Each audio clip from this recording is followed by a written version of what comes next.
Hi friends, welcome to my channel. இன்றைக்கி நாட்டுக்கோழி முட்டை கிரேவி தான் செய்ய போகிறோம். வாங்க வீடியோக்குள்ளே போகலாம். அடுப்பில் ஒரு கடாயை வச்சுட்டு 1 ஸ்பூன் எண்ணெய் ஊற்றி 1 ஸ்பூன் பெருஞ்சீரகம் போட்டுக்கோங்க.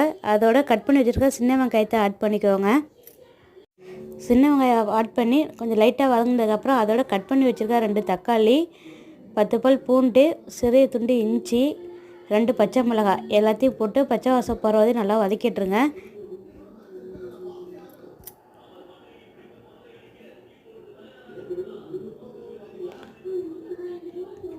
இப்போ வெங்காய தக்காளி வதங்கிடுச்சு. இந்த டைமில் 1/4 டீஸ்பூன் மிளகு, 1/4 டீஸ்பூன் சீரகம், 1 கொத்து கருவேப்பிலை எல்லாத்தையும் போட்டுட்டு அதில் லைட்டாக ஒரு கிளறி விட்டுருங்க.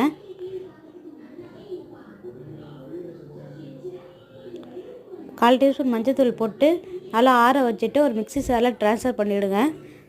மிக்ஸி ஜாரில் ட்ரான்ஸ்ஃபர் பண்ணி ஆறுனதுக்கப்புறம் பைன் பேஸ்ட்டாக அரைச்சிட்டு வந்துடுவோம்.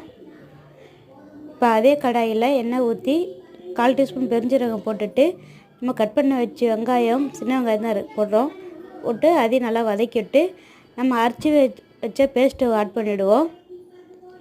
நல்லா பச்சை வாசம் போகிற வரையும் நல்லா கிளறி விட்டுட்டு காரத்துக்கு தேவை 1/4 டீஸ்பூன் மிளகாய்த்தூள், 2 டீஸ்பூன் மல்லித்தூள், நம்ம மிக்ஸி தண்ணி கொஞ்சம் ஆட் பண்ணிக்கலாம்.